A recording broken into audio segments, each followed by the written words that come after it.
ফেনীতে, শুধু ফেনীতে 4,500 কোটি টাকা আসছে। তোমাদের তো মনে হয় না মেধাবী কেউ নাই, তোমাদের স্কিলফুল পার্সন এত পরিমাণ কম, এটা বলার অবকাশ রাখে না।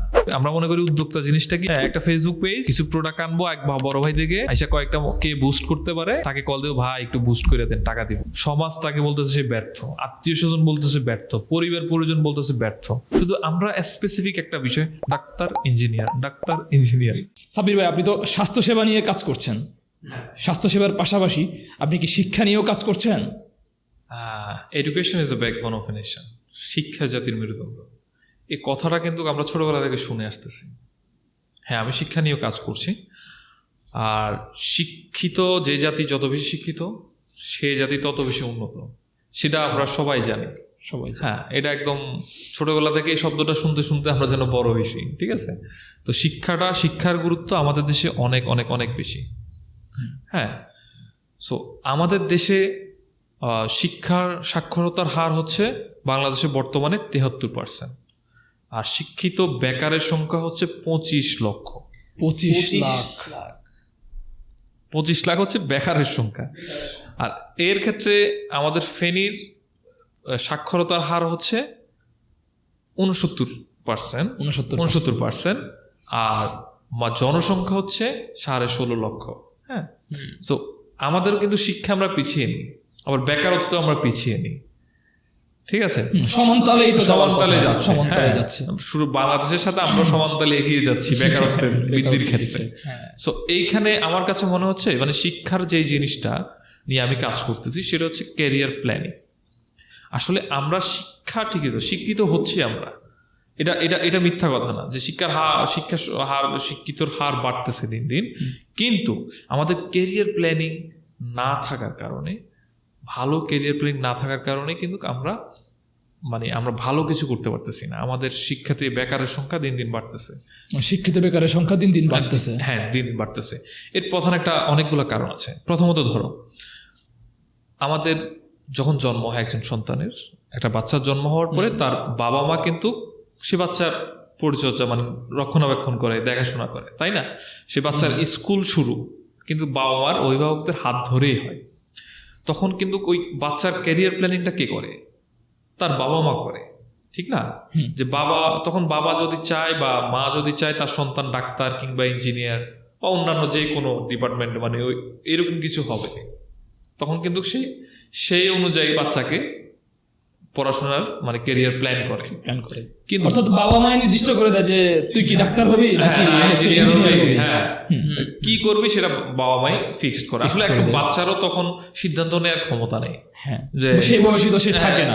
ঠিক আছে, তো দেখা যায় কি একটা সন্তান পড়তেছে যখন সে একটা পর্যায়ে যায়, বাবা মা বুঝতে পারে বা আমরাও বুঝতে পারি বা সবাই বুঝতে পারে তার কে কতটুকু ক্যাপাবল, কতটুকু মেধাবী। ঠিক আছে, সে কি আসলে এই জিনিসটা করতে পারবে তার বাবা মা যেটা চাচ্ছে? হ্যাঁ, ঠিক আছে, যেমন ধরো কাউকে তুমি সায়েন্সে পড়াবা, আসলে তার ম্যাথে সে খুবই উইক এবং সায়েন্সের সাবজেক্টগুলো সে পড়ার মতো সেই সামর্থ্য তার নাই এবং সে অলরেডি ভয় পাচ্ছে, কিন্তু বাবা মা তাকে কি করে ধাক্কা দিয়ে বলে যে না, তোমাকে ডাক্তার যেহেতু হতে হবে তোমাকে সায়েন্স পড়তে হবে, হ্যাঁ, তোমাদের তো মনে হয় না মেধাবী কেউ নাই তোমাদের মধ্যে?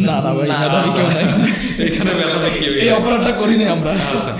আচ্ছা, সো এই যে সায়েন্স যখন নেয়, এই যে 2 বছর তাকে এসএসসি পর্যন্ত, সে যখন এসএসসি এক্সাম দেয়, রেজাল্ট আসার পরে দেখা যায় কি সে খুব বাজে একটা রেজাল্ট করছে।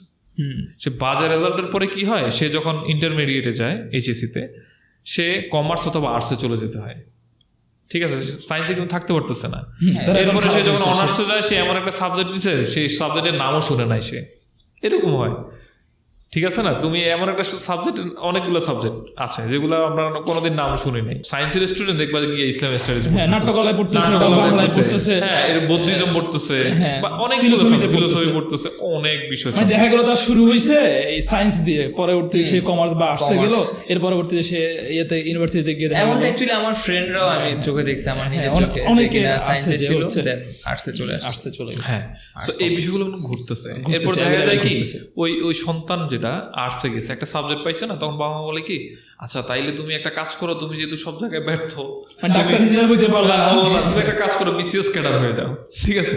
বিসিএস জোর দিয়ে একটা হ্যাঁ জোর দিয়ে, আসলে সে প্রথমেই ব্যর্থ, তার আবার বিসিএস ক্যাডারে আরেক ব্যর্থ বলতে তাদের একটা প্ল্যানের কারণে, হ্যাঁ তাদের ক্যারিয়ার প্ল্যানটা সঠিকভাবে না হওয়ার না কারণে, হওয়ার কারণে এই জায়গাটা থেকে আমরা কিভাবে বেরিয়ে আসবো?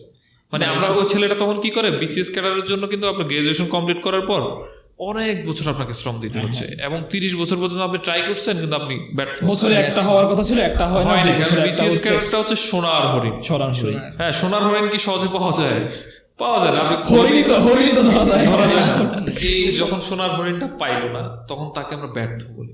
আসলে কিন্তু সে ব্যর্থ না, ব্যর্থ হচ্ছে তার পরিবারের মানুষগুলা, যারা তার ক্যারিয়ার প্ল্যানিং করতে ব্যর্থ হয়েছে। দেখা গেল যে ছেলেটা সায়েন্সে পড়তেছে সে সুন্দর ছবি আঁকতে পারে, হ্যাঁ সুন্দর অভিনয় করতে পারে, right? আর যে ছেলেটা গান গাইতে পারে, ঠিক আছে, আর্টসে পড়তেছে সেই ছেলেটার হচ্ছে গিয়ে মেকানিক্যাল কাজগুলো সে অনেক ভালো করতে পারে, ভালো করতে আবার পারে, সে তার হয়তোবা কি বলবো, ফ্রিল্যান্সিং, হ্যাঁ টেকনিক্যাল কাজগুলো সে অনেক তার কাছে খুব ভালো লাগে, হ্যাঁ ঠিক আছে, অথবা সে স্কলার টাইপের হতে পারে, ঠিক আছে, সে রাইটার হইতে পারে, রাইটার হইতে পারে, অনেকগুলো বিষয় আছে, ঠিক আছে। শুধু আমরা স্পেসিফিক একটা বিষয়, ডাক্তার ইঞ্জিনিয়ার বিসিএস ক্যাডার এই বিষয়গুলো নিয়ে আছে, এগুলারে আমরা এই বিষয়গুলোকে মনে করি যে এরা সর্বোচ্চ স্তরে বসে আছে। আমি তাদেরকে ছোট করে বলছি না, তারা ভালো, ঠিক আছে, কিন্তু ডাক্তার ইঞ্জিনিয়ার তো সবাই হবে না। বাংলাদেশে প্রতি বছর হিসাব করো তোমার মানে ডাক্তারের জন্য মানে কতটা সিট আছে, তোমার আইডিয়া মতো কত? 3-4 হাজার, 5,000 হবে না হয়, 5,000 সরকারি সরকারি 5,000 6,000 এরকম হবে। তো তোমার সেইখানে পরীক্ষা দেয় কত? 2-3 লাখ। সবাই কি ডাক্তার ভর্তি হইতে পারে? এখন তো একটা ট্রেন্ড হয়ে গেছে যে হচ্ছে ফ্যামিলি তার সন্তানকে ঢাকায় পাঠাবে, বিশেষ করে ফার্ম গেটে পাঠাবে কোচিং করার জন্য। হ্যাঁ, এই ট্রেন্ডটা তো একটা খারাপ একটা ট্রেন্ড। মেডিকেল বা হচ্ছে ইঞ্জিনিয়ারিং এর জন্য কোচিং করার জন্য তাকে পাঠাবে, ঢাকায় আসতেই হবে, বা ঢাকার প্রেশার কিন্তু এই জন্য বেড়ে যাচ্ছে দিন, ঠিক আছে। এই যে এই বিষয়গুলোর কারণে কিন্তু আমাদের ক্যারিয়ার প্ল্যান আমরা ব্যর্থ হচ্ছি। যখন একটা পর্যায়ে হয়, যখন ছেলেটা ব্যর্থ হয়, সে কিন্তু আত্মহত্যার চেষ্টা করে, অনেকে না করে ফেলে, অনেকে এই ঘটনাটা আছে, নজির অনেক আছে। এই নিউজগুলো কিন্তু আমরা দিন মানে আমাদের কানে আসতেছে, আমরা দেখতেছি সোশ্যাল মিডিয়াতে। ডিপ্রেশনে গিয়ে ডিপ্রেশনে, কারণ তার উপর যেই বুলডোজার চলতেছে, ঠিক আছে, এত বছর মানে ছোটবেলা থেকে সে 30 বছর পর্যন্ত, যখন এই বয়সে এসে সে ব্যর্থ, সমাজ তাকে বলতেছে সে ব্যর্থ, আত্মীয় স্বজন বলতেছে ব্যর্থ, পরিবার পরিজন বলতেছে ব্যর্থ, তখন ছেলেটার অবস্থাটা কি? সে আসলে নিজেকে প্রমাণের তো কোনো সুযোগই পাইলো না। আমরা যখন আমার অনেকগুলো রুমমেট এরকম ছিল, মানে অনেকেই বিসিএস ক্যাডার বা সরকারি চাকরি পায় নাই, অনেকে একটা প্রসেসের মধ্যে এখনো আছে 2-1 জন। ওদের অবস্থাটা দেখলে তুমি যদি দেখতা, মানে ভয়ঙ্কর একটা পরিস্থিতি। এই সকল চিন্তা থেকে আসলে স্বাস্থ্য সেবা এবং ক্যারিয়ার প্ল্যানিং, এই জায়গাটা থেকে আমি ক্যারিয়ার প্ল্যানিং এর দিকেও আমি একটু ঝুঁকলাম। মানে স্বাস্থ্য সেবা থেকে আপনি হচ্ছে ক্যারিয়ার প্ল্যানিং এ ঝোঁকার যে কারণটা সেটা কি আসলে? আচ্ছা, মানে শুধু এই একটা কারণে আপনি ঝুঁকছেন নাকি আরো কারণ আছে? অনেকগুলো কারণ আছে, তার মধ্যে একটা অন্যতম কারণ আমি এখন বলবো। সেটা হচ্ছে আমি যখন স্বাস্থ্য সেবায় কাজ করা শুরু করি, স্বাস্থ্য এবং শিক্ষা একটা পরিপূরক। কেন বলি, আমরা যারা শিক্ষিত, মানে ডাক্তার কিংবা মেডিকেলের নার্স, এই বিষয়গুলা পড়াশোনা করে কিন্তু সে স্বাস্থ্য খাতে আসতেছে, ঠিক আছে না? আমি যখন দেখি আমাদের স্বাস্থ্য খাতে মানে স্কিলফুল পার্সন, জনশক্তি এত পরিমাণ কম, এটা বলার অবকাশ রাখে না। আমাদের ডাক্তার সংকট আছে, আমাদের নার্স সংকট আছে, আমাদের টেকনিশিয়ান সংকট আছে, ঠিক আছে। হসপিটাল ম্যানেজমেন্টের আমাদের দেশে কোনো কোর্সে নেই। ল্যাব অ্যাসিস্ট্যান্ট, আমাদের হসপিটাল ম্যানেজমেন্ট, একটা হসপিটাল কিভাবে ম্যানেজমেন্ট করা লাগবে ওই বিষয়ে কোনো ডিগ্রি নাই আমাদের দেশে। চিন্তা করে কিভাবে অ্যাকচুয়ালি এই তো একটা যারা ম্যানেজমেন্টে আছে তারা তো অনেক কিছু, মানে তারা দেখা গেল টাকা পয়সা আছে, ব্যবসায়ীরা এসে টাকা পয়সা জড়ো কইরা বা একটা হসপিটাল দিবে, ব্যবসায়ীরা যদি টাকা থলে নিয়েও বসে থাকে, তারা কি এটা দিতে পারবে? কারণ তাদের লোকে নেই। হসপিটাল বানাইছো, একটা বড় হসপিটাল ভবন দাঁড় করাই দিছো, মেশিনপত্র আছে অ্যাভেলেবেল, কিনে ফেলছো, এগুলো চালানোর মতো লোক কই? লোক নাই, ম্যানেজমেন্ট করার মতো লোক কই? মানে আপনি স্বাস্থ্য সেবায় কাজ করতে গিয়ে দেখলেন যে সেখানে হচ্ছে স্কিলফুল লোকের অভাব, এবং কি মানুষ শুধু স্কিলফুল লোকের অভাবই না, মানুষ একটা দিকে ধাবিত হয়ে গেছে যেমন ধরো মানুষ ছুটতেছে কি ইঞ্জিনিয়ারিং একটা সাইডে দৌড়াচ্ছে, যেমন এখন কিছুদিন আগে তুমি খেয়াল করলে দেখবা যে বিবিএ এর একটা ডিমান্ড ছিল। মানুষ কি হলো, হুমড়ি খেয়ে সবাই বিবিএ কি করতেছো, বিবিএ করতেছে। আমি বিবিএ কে ছোট করে ব্যাংকে চাকরি নিশ্চিত, হ্যাঁ ব্যাংকের চাকরি বা বড় বড় মাল্টিন্যাশনাল কোম্পানিতে চাকরি নিশ্চিত। এটার পরে দেখা গেছে কি ডিমান্ড আছে 1 লাখ, বিবিএ এর হয়ে গেছে প্রতি বছর বের হচ্ছে 10 লাখ। যার কারণে এই ছাত্র ওই সময়টাতে কিন্তু অন্য একটা ডিপার্টমেন্ট যেখানে লোকবল প্রয়োজন ওই জায়গায় কোনো লোকবলই নাই, স্কিলফুল কোনো পার্সনই নাই, ডিগ্রিধারী কোনো ছাত্রই নাই, ওই রিলেটেড সাবজেক্টে কেউ পড়েই নেই। যেমন ধরো ইঞ্জিনিয়ারিং অনেকগুলো সাবজেক্ট আছে, তুমি যদি কয়েকটা স্পেসিফিক ধরো একটাতে সিভিল ইঞ্জিনিয়ার দরকার বাংলাদেশে এখন 1 লাখ, হ্যাঁ বের হচ্ছে 50,000, মেকানিক্যাল ইঞ্জিনিয়ার দরকার 2 লাখ, আছে হচ্ছে 5,000, এরকম হয়ে গেছে। মানে এরকম একটা পার্থক্য তৈরি হয়ে যাচ্ছে। এরপরে সিএসসি একটা ঝুঁক ছিল যে কম্পিউটার ইঞ্জিনিয়ার ছেলে, হ্যাঁ কম্পিউটার ইঞ্জিনিয়ার, হ্যাঁ এই জিনিসটা কিন্তু খুব মজা। মানে অনেকে আছে না, আমার ফ্রেন্ড অনেকে আছে কম্পিউটার ইঞ্জিনিয়ার, সো ওদের ক্ষেত্রে সেম, মানে কম্পিউটার হঠাৎ করে যখন বিবিএটা ফেল খাইলো যে আর লোকের দরকার নাই এরকম হয়ে গেছে, ঠিক আছে, তখন কি হইলো কম্পিউটার সায়েন্সের দিকে ঝুঁকলো। কম্পিউটার সায়েন্সের, হ্যাঁ মানে খুব মডার্ন হচ্ছে, ডিজিটাল হচ্ছে দেশ, স্মার্ট হচ্ছে, এরকম চিন্তা ভাবনা আমরা খুব দ্রুত এই সিএসসি রেস্টুরেন্টও বেড়ে গেল। কিন্তু আলটিমেটলি দেখা গেল কি সিসি ডিমান্ড আছে, ঠিক আছে, কিন্তু ডিমান্ড দরকার হচ্ছে 1 বা 50,000, বের হচ্ছে 15 লাখ, তাহলে তো হবে না। বা পরিবার চাচ্ছে যে সে সিএসসি তে পড়ুক, বিবিএ তে পড়ুক, তাকে করতে একটা হচ্ছে। স্পেসিফিক ইয়াতে দিয়ে দিচ্ছে, কিন্তু সে আসলে কিছুই করতে পারছে না, তার ক্যারিয়ার সেখানে দাঁড়াচ্ছে না, সে ওইখানেই নিজের মানে সময়টাও নষ্ট করতেছে এবং নিজের ভবিষ্যৎটা সে ধ্বংস করে ফেলতেছে। আমরা বুঝলাম যে হচ্ছে আপনি যেটা বললেন সেটা হচ্ছে আপনি প্রফেশনাল লোকের অভাব পাইছেন। আপনাদের যখন কোভিড চলমান ছিল সেই সময়টায় আপনাদের নার্সদেরকে অনেক ক্ষেত্রে ওভার টাইম করতে হয়েছে, তাদের ডিউটি 8 ঘন্টা জায়গায় অনেক লম্বা সময় ধরে তাদেরকে ডিউটি করতে হয়েছে। তাদের উপর একটা একে তো হচ্ছে একটা কোভিড সিচুয়েশন, মহামারী সিচুয়েশন চলতেছে, সেই জায়গাটা তারা আবার অতিরিক্ত শ্রম দিতে হচ্ছে, সব দিক থেকে তারা একটা ঝুঁকির মধ্যে আছে। এটা তো একটা কারণ, এটা একটা কারণ। আবার এর বাইরে কি অন্য কোনো কারণ আছে? হ্যাঁ এর বাইরেও আরো অনেকগুলো কারণ আছে। যেমন ধরো আমি একটা কথা বলি, আমি যখন মালয়েশিয়াতে, আমার মনে আছে আমরা অনেকগুলো সেমিনার, সিম্পোজিয়াম, হ্যাঁ কনফারেন্স অ্যাটেন্ড করেছি, আমাদের গ্রুপ ডিসকাশন হইতো, ঠিক আছে, গোল টেবিলের মতো আমরা বসতাম, বিভিন্ন দেশে স্কলাররা বসতো সেখানে, হ্যাঁ বিভিন্ন দেশে স্কলাররা, পিএইচডি হোল্ডার, ঠিক আছে, বা পিএইচডি শেষ করছে, প্রফেসর, হ্যাঁ ওই পার্সনগুলো যখন যে কোনো একটা টপিক নিয়ে কথা বলতো, তো অনেকগুলো টপিকে আমরা আলোচনা করতাম।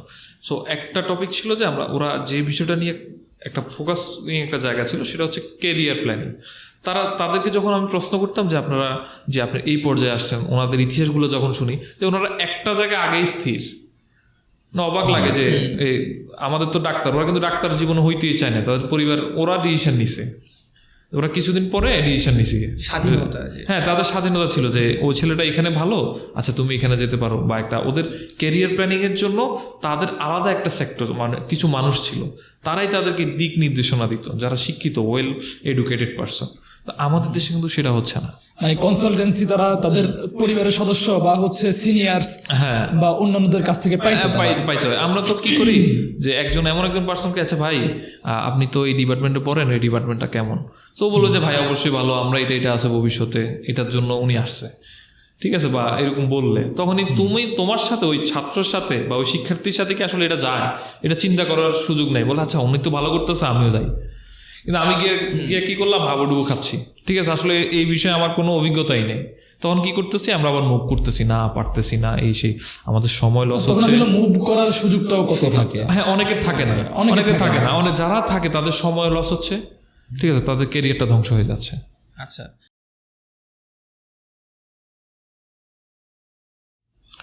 ক্যারিয়ার প্ল্যানিং নিয়ে, আচ্ছা ক্যারিয়ার প্ল্যানিং নিয়ে পরামর্শ হচ্ছে কয়েকটা পরামর্শ আমি দিতে পারি।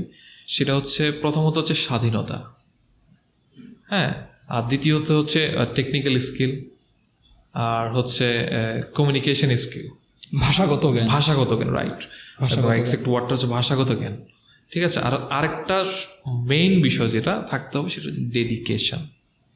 এখন তাইলে কি আমরা সিফাতকে স্বাধীনতা দিয়ে দিব যে সিফাত তুমি যা হবার হও, যা খুশি তা হয়ে যাও, এটা দিলে একটু ভালো, যা খুশি তা হয়ে যাও, না এটা দিলে একটু ভালো, এই যে লম্বা চুল, এটা কিন্তু ওই স্বাধীনতার কথা বলতেছি না, আমি বলতেছি হচ্ছে পরিবারের মানুষের সাথে সমন্বয় করে একটা প্ল্যানিং করা, ওই স্বাধীনতা যাতে দেয়া হয় একজন শিক্ষার্থীকে। ঠিক আছে, আমি তোমাদের ওই যেভাবে চলা রাতের 1টা-2টা পর্যন্ত বাইরে থাকার একটা আনডিসিপ্লিন লাইফ, ওই লাইফের কথা বলতেছি না। ওইটাকে স্বাধীনতা, আমি স্বাধীনতা বলি না।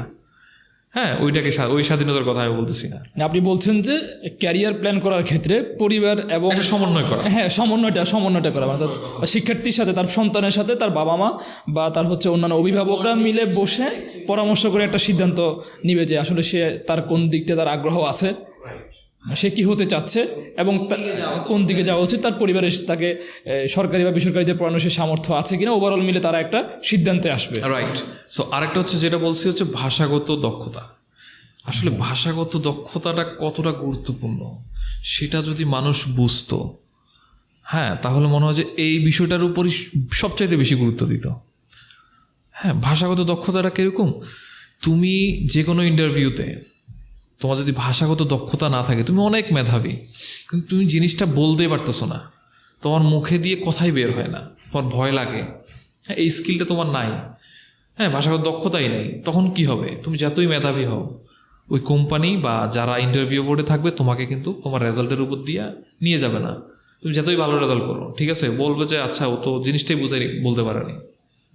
হ্যাঁ, বিশেষ করে তুমি যদি মার্কেটিংয়ে একজন ছাত্র থাকো বা বিবিএ বা অনেকগুলো সেক্টর আছে, হ্যাঁ, তুমি ইঞ্জিনিয়ার ফর এক্সাম্পল, তুমি আসলে বুঝাইতেই পারলা না যে জিনিসটা বাড়িটা এভাবে বানানো দরকার বা রোডটা এভাবে হওয়া দরকার, তুমি শুধু একটা নিয়ে আসছো, আইসা বলতেছেন যে আপনি বুঝে নেন, ঠিক আছে, হ্যাঁ, একটা আর্ট করে নিয়ে আসলা, আইসা বললেন যে ধরেন এটা হচ্ছে আমাদের প্ল্যান, নেন। বিষয়টা হচ্ছে দেওয়ার পরে সে কিন্তু বুঝবে না যতক্ষণ পর্যন্ত আপনি বুঝাই না দিবেন। আপনি যদি সুন্দরভাবে তাকে বুঝাইতে না পারেন, লোকটা কিন্তু বুঝবে না। বোঝার কারণ সে তো ইঞ্জিনিয়ার না, ঠিক আছে, আপনাকে তাকে কনভিন্স করতে হবে একটা ভাষাগত দক্ষতা দিয়ে। ঠিক আছে, সবগুলো সেক্টরে কিন্তু এরকম আপনার ভাষাগত দক্ষতা জরুরি। আপনি শুধু বাংলা ভাষার কথাটাই বলতেছেন যে বাংলা ভাষায় আমাদেরকে দক্ষ হতে হবে, শুধু বাংলা ভাষায় না। আমরা কিন্তু আমাদের দেশে মাদ্রাসা শিক্ষা ব্যবস্থা আছে, স্কুল শিক্ষা ব্যবস্থা আছে, স্কুল, ইউনিভার্সিটি, কলেজ যেটাই বলি। সো মাদ্রাসার ছাত্ররা কিন্তু আরবিতে দক্ষ হওয়ার কথা, কারণ সে ছোটবেলা থেকে একদম পড়াশোনার শেষ পর্যন্ত আরবি বিষয়ে পড়াশোনা করে, আরবিতে পড়াশোনা, তাদের এই মিডিয়ামটা থাকে হচ্ছে আরবি, রাইট? হ্যাঁ, আরবি মেজর সাবজেক্ট, হ্যাঁ, মেজর সাবজেক্ট থাকে। তো দেখা যায় এত বছর আরবি শেখার পরেও তারা আরবিতে কথা বলতে পারে না। কয়জন পারে? খুবই কম মানুষ পারে। তুমি যদি চিন্তা করো এই স্কিলের কারণে, অ্যারাবিক স্কিল যদি কারো ভালো থাকে, সে কিন্তু বিভিন্ন দেশে বসে, বিভিন্ন দেশে অ্যারাবিক কান্ট্রিগুলোতে সে ভালো কিছু করতে পারে। ঠিক আছে, ধরো তোমার একজন ক্লায়েন্ট, তুমি ফ্রিল্যান্সিং করতেছো, সে মিডল ইস্টে কিন্তু এখন ভালো একটা মার্কেট, তার একটা কাজ দিবে, তুমি যখন তার সাথে আরবিতে কথা বলতেছো না, কাজটা দেখবে তুমিই পাবা, কারণ তারা ইংলিশে অতটা ভালো না। অ্যারাবিকে যখন কথা বলে মনে হয় যে আমার নিজের লোক, ঠিক আছে, তাদের সাথে যখন এটা হচ্ছে, অনেক মানুষ কমিউনিকেশন স্কিলের মাধ্যমে তো একটা সম্পর্ক তৈরি হয়। হ্যাঁ, আমি যদি আমার মনের ভাবটাই প্রকাশ করতে না পারি, তাহলে আমি তাকে কেন কাজ দিব? অ্যাট দ্য সেম টাইম তুমি যদি ইউনিভার্সিটিগুলো দেখো, আমাদের এখন বেশিরভাগই ইংলিশ মিডিয়াম, প্রাইভেট ইউনিভার্সিটিগুলোতে, এর পাশাপাশি অনেকগুলো স্কুল, কলেজে আমরা ইংলিশ মিডিয়াম আছে। সো সব কিছু মিলিয়ে যদি দেখো, ইংলিশ স্কিলে মানে আমরা এত বছর ইংলিশ মিডিয়াম পড়ার পরেও আমরা শুধু ওই যে লিখতে পারি কিন্তু বলতে পারি না, জাস্ট বুঝি, হ্যাঁ, আমরা বুঝাইতে পারি না, আমাদের স্কিলটা নাই, ঠিক আছে, ভাষাগত দক্ষতাটাই নেই, যার কারণে কি হচ্ছে, আমরা বড় একটা মার্কেট হারাচ্ছি। মানে আপনি বলতে চাচ্ছেন যে আমাদের ভাষাগত দক্ষতা বাংলা, ইংলিশ এবং অ্যারাবিক, তিনটা ভাষায় তিনটাতে থাকতে হবে, জরুরি। হ্যাঁ, তুমি একজন মানুষ দেশের বাইরে সব জায়গায় তাকে ভালো হইতে হবে, হ্যাঁ, স্কিলফুল হইতে হবে, সোজা বিষয়। এরপর যে টেকনিক্যাল স্কিলের কথা বলতেছি, আমাদের দেশে শত শত টেকনিক্যাল স্কিল আছে, করার মতো অনেকগুলো টেকনিক্যাল স্কিল। তুমি যদি ড্রাইভিংও শিখো, এটা একটা স্কিল, তাই না? একটা ড্রাইভিং যদি কেউ শিখে, সে বর্তমানে ঢাকাতে উবার পাঠাও চালায় বা এমনি বাইক চালায়, বাইক শেয়ার রাইডিং করেও সে ভালো একটা টাকা আয় করতে পারতেছে, ছাত্র অবস্থায় আয় করতেছে, কিন্তু ঠিক না? তো এটা কিন্তু হচ্ছে কারা করতেছে? যারা এই স্কিলটা মানে এটা নিতেছে, মানে এই জায়গায় দক্ষ হচ্ছে, ড্রাইভিং নিচ্ছে। এর পাশাপাশি হচ্ছে ফ্রিল্যান্সিংও করতে পারছে হ্যাঁ, ফ্রিল্যান্সিং ঘরে বসে, ঠিক আছে, একজন ছাত্র ফ্রিল্যান্সিং করতেছে এবং ফ্রিল্যান্সিং এর উপর আমাদের কিন্তু এখন অনেক গুরুত্ব দিচ্ছে, অনেকগুলা পার্সন কথা বলতেছে ফ্রিল্যান্সিং কিভাবে করে, ইউটিউবে অনেকগুলা কন্টেন্ট আমরা দেখতে পাই। এটা কিন্তু খুবই ইজি হয়ে যাচ্ছে, কিন্তু আমরা নিতে পারতেছি না। টেকনিক্যাল তো আরো স্কিল আছে, হ্যাঁ, অনেকগুলো স্কিল আছে এবং সবগুলা স্কিল কয়টা বলবো আমি, ধরো গ্রাফিক ডিজাইন, হ্যাঁ, গ্রাফিক্স ডিজাইন, ভিডিও এডিটিং, হ্যাঁ, এগুলো সবগুলো টেকনিক্যাল স্কিল। হ্যাঁ, এছাড়াও তুমি ধরো আমরা ডিপ্লোমা করে, ঠিক আছে, একটা সাবজেক্টের উপর ডিপ্লোমা করে বিএসসি করতেছে, দেখা যায় কি আমরা শুধু থিওরিটিক্যাল জিনিসগুলাই জানি, বইতে পড়ছি, পরীক্ষা লিখছি, পাস করছি, এরপরে গেল ইন্টারভিউ বোর্ডে, রিটেন দিয়ে তো তুমি পাস করে চলে আসছো। এখন ইন্টারভিউ বোর্ডে তোমাকে জিজ্ঞেস করা হলো যে এই জিনিসটা কি, একটু করে দেখাও তো। একটা মেশিন আনলো, তুমি তো এই মেশিনটা নিয়ে বললা, এত সুন্দর লিখলা, মেশিনটা একটু অন করে দেখাও তো। সুইচ কই হ্যাঁ, তখন দেখা যায় কি সুইচ অনেক সময় অনেকে কি করে যে আসলে কি মেশিন দেখলাম, এটা কোন কোম্পানির, জীবনে তো দেখি নাই, আমি ওই কোম্পানিটা চালাইছিলাম। হ্যাঁ, আমি কোম্পানি চালাইছি, এটা আমি পারি না। হ্যাঁ, আসলে তার হচ্ছে যে অভিজ্ঞতা নাই, প্র্যাকটিক্যাল অভিজ্ঞতা নাই। কিন্তু ওই যে যারা মেকানিক, মানে ওই রিলেটেড যারা মেস্ত্রি বলি না আমরা, তাদেরকে ইঞ্জিনিয়ার বলি না, মানে মেস্ত্রি বলি, ঠিক আছে, গাড়ির মেস্ত্রি কিন্তু আসার পরে সে বলতো এই যে সব ফটাফট করে ফেলবে, সে কিভাবে পারতেছে, তার তো সে এই পাশও করে না, তো স্কুলেও যায় নাই। প্র্যাকটিক্যাল নলেজের দিকে আমাদেরকে গুরুত্ব দিতে হবে। আর একটা বিষয় দেখো, সেটা না বললেই নয়, প্র্যাকটিক্যাল বিষয়টা কতটা গুরুত্বপূর্ণ। ধরো বাংলাদেশের বা আমাদের ফেনীরও যদি হিসাব করো, প্রচুর মানুষ প্রবাসে বসবাস করে, তাই না? ফেনীতে তো অনেক বেশি, আমরা জানি যে নোয়াখালী ফেনী অঞ্চলে প্রবাসীদের সংখ্যা অনেক বেশি। আর একটা কথা বলে রাখি, বাংলাদেশের মানে প্রবাস থেকে রেমিটেন্স আসে কত জানো প্রতি বছর? মানে গত 22-23 অর্থ বছর যেটা চলতেছে ফেনীতে শুধু ফেনীতে 4,500 কোটি টাকা আসছে। 4,500 কোটি টাকা বৈধ। হ্যাঁ, 21-22 যে অর্থ বছর সেটাতে আসছে 5,500 কোটি টাকা। 5,500 কোটি টাকা। তো আমরা দেখো, প্রবাসীরা যদি, মানে আমরা যখন প্রবাসে যাই, কেউ সে কিন্তু স্কিল পার্সন যাচ্ছে না, সে 2-4 বছর থাকার পরে তারপর স্কিল হচ্ছে, শিখতেছে। কারণ সে যদি দেশে থেকে শিখে যাইতো, দেখা যাচ্ছে কি বিদেশে গেছো তো তোমাকে কাজ দিছে, তুমি যখন কাজটার সাথে সাথে দেখা হ্যাঁ আমি পারি, তখন তোমার বলো যে না, ওর স্যালারি 1,000, তো ওর 2,000 টাকা দিয়ে আমি নিবো, ঠিক আছে, মানে কত 2,000 রিয়েল দিয়ে 1500 টাকা দিলাম, তার স্যালারিটা বাড়তে থাকে। যে কিছু জানে না তারা দিয়ে রাখাটাই, তার রাখতেই চায় না, তাকে শিখানো একটা লম্বা সময় শিখতে পারে, ভাষাটাও সে জানে না, তাকে ভাষাটাও শিখতে হচ্ছে। অনেক সময় আমরা দেখি যে অনেক প্রবাসী আবার দেশেও ফিরত চলে আসে, তারা কাজগুলো জানে না, তাকে নিয়ে তো তার কোনো কোম্পানির কোনো লাভ হবে না, সেটাই ঠিক না? তো এই জায়গাটা থেকে দেখো, যদি স্কিল পার্সন গুলা যায় তাহলে এই টাকা তো ডাবল হয়ে যাবে, মানে আমাদের রেমিটেন্সের আয়টা, হ্যাঁ, ডাবল হয়ে যাবে। একটা জিনিস শুধু স্কিল ডেভেলপের মাধ্যমে করলে, মানে স্কিল এবং ভাষা, দেশীয় চাকরির সুযোগটা বাড়ছে, দেশের বাইরেও বাড়ছে। ইভেন শিক্ষা অবস্থায় যে সে শিক্ষার্থী অবস্থায়, পড়াশোনা অবস্থায় সে আর্ন করতে পারছে, হ্যাঁ, যেটা পরিবারের সেই মানুষটাকে পরিবার কখনোই বলতে পারবে না সে পরিবারের বোঝা। এই কথাটা বলার কোনো সুযোগই থাকবে না। বাট একটা জিনিস ভালো যে আমাদের দেশে এখন শুরু হচ্ছে, এই কাজগুলো হচ্ছে, কিন্তু কাজগুলো কিন্তু ঢাকাতে হচ্ছে বা বিভাগীয় শহরগুলোতে আমরা দেখি অনেকগুলো সেমিনার হচ্ছে, অনেক স্টুডেন্ট সেখানে ইনভলভ হচ্ছে, কিন্তু আমরা ফেনীতে এগুলো খুঁজে পাই না, ঠিক না? ফেনীতে আমরা এই ধরনের সেমিনার সিম্পোজিয়ামগুলো খুব কম হচ্ছে। ইনশাল্লাহ আমরা চাচ্ছি যে খুব শীঘ্রই আমরা এই ধরনের প্রোগ্রামগুলো ফেনীতে শুরু করতে যাব ইনশাল্লাহ। ওইটা চেষ্টা চলছে, ওটার জন্য চেষ্টা করছি, আমরা সর্বোচ্চ চেষ্টা করে যাচ্ছি। লাস্টে যে বিষয়টা আমি বললাম যে ডেডিকেশন, আসলে সব তো করলাম, ক্যারিয়ার প্ল্যান করছি, পরিবার তাকে স্বাধীনতা দিছে, সব দিছে, হ্যাঁ, মানে টাকা দিছে, পয়সা দিছে, সাপোর্ট দিছে, সব দিছে, পছন্দ অনুযায়ী সে সাবজেক্ট নিল। এখন ওই শিক্ষার্থী যদি নাকের তেল দিয়ে ঘুমাই পড়ে তাহলে তো লাভ হবে না।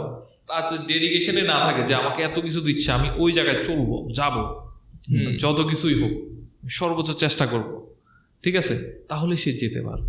আর না হলে সব কিছুই বৃথা।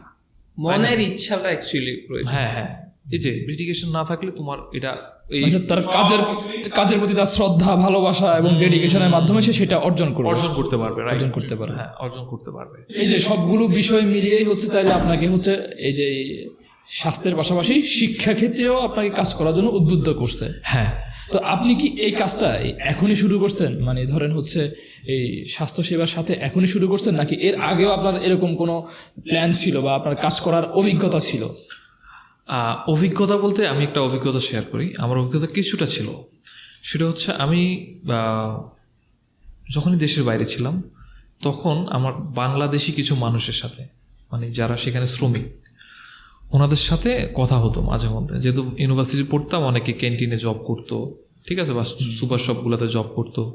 হ্যাঁ, সো ওই মানুষগুলোর সাথে আমরা যখন বাংলাদেশ কমিউনিটিতে আমরা ওই মানুষগুলোকে মাঝে মধ্যে ইনভাইটেশন দিতাম, খাওয়া দাওয়ার একসাথে খাইতাম, আপনাদের অনুষ্ঠানগুলোতে ওনাদেরকে, হ্যাঁ, তো ওনার সাথে কথা হইতো। তো ওনারা একটা সময় একটা মানুষের সাথে তুমি যখন কথা বলবা, কিছুদিন পরে একটা সম্পর্ক হবে, সে তখন অনেক বিষয় তোমাকে মানে ফ্রেন্ডলি শেয়ার করবে।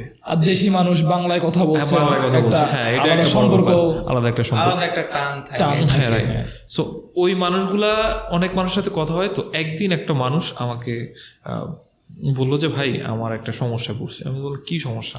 তো উনি বললো যে আমার ছেলে পড়াশোনা ছেড়ে দিচ্ছে, বা সে আমি যেটা বলতেছি সেটা করতেছে না, কথা শুনতেছে না, রাইট, কথা শুনতেছে না। এখন আমি কি করতে পারি, আমার একটা পরামর্শ দেন, এরকম করে আমার একটা পরামর্শ দেন।